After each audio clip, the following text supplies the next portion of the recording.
pratique quasiment quotidienne de la moto.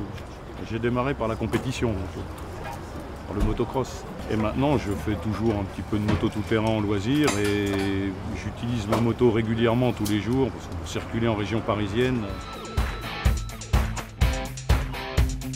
C'est bien évident qu'une jolie route attire le motard comme un aimant.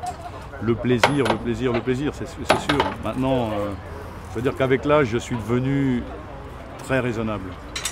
Et je me laisse beaucoup moins piéger par ce genre de choses. Le premier conseil à donner aux motards débutants, c'est d'éviter l'excès de confiance en soi qui peut venir très très vite. Il est vrai qu'au début, on est à peine à l'aise sur la moto et très vite on se sent de plus en plus à l'aise. Et c'est là où on peut être tenté de faire des erreurs, d'aller un petit peu trop vite là où il ne le faut pas, l'excès de confiance en soi. Ça demande une extrême vigilance bien sûr, puisqu'on est naturellement beaucoup plus exposé sur une moto. Il n'y a pas une carrosserie autour, il n'y a pas une ceinture de sécurité. Et il faut être extrêmement vigilant, extrêmement prudent, comme on devrait l'être tous les jours sur la route. On ne prend jamais suffisamment de sécurité. Je ne connais personne ayant souffert d'un excès de sécurité. D'avoir oublié d'être prudent, oui.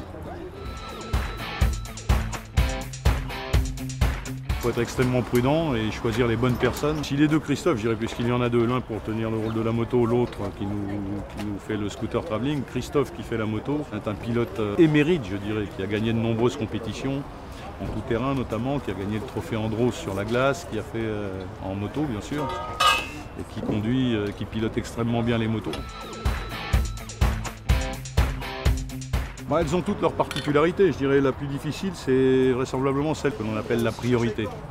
Avec les deux véhicules qui vont s'arrêter vraiment en pleine perpendiculaire, roue avant contre roue avant, très proche. C'est un timing extrêmement délicat, que l'effet fonctionne. Ça demande une vitesse minimum pour obtenir l'effet, pour obtenir le punch, le côté punch dans la moto, pour avoir l'arrêt. Un petit peu de...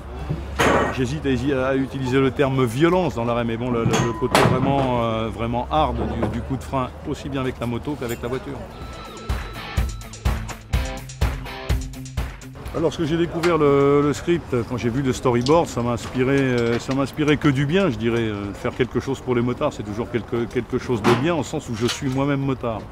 Avertir, c'est un bon rappel des choses à faire et des choses à éviter de faire. L'excès de confiance en soi, par exemple, à éviter. Effectivement, tout est dit, tous responsables. Ouais, nous sommes tous responsables. Nous sommes tous usagers de la route, donc tous responsables.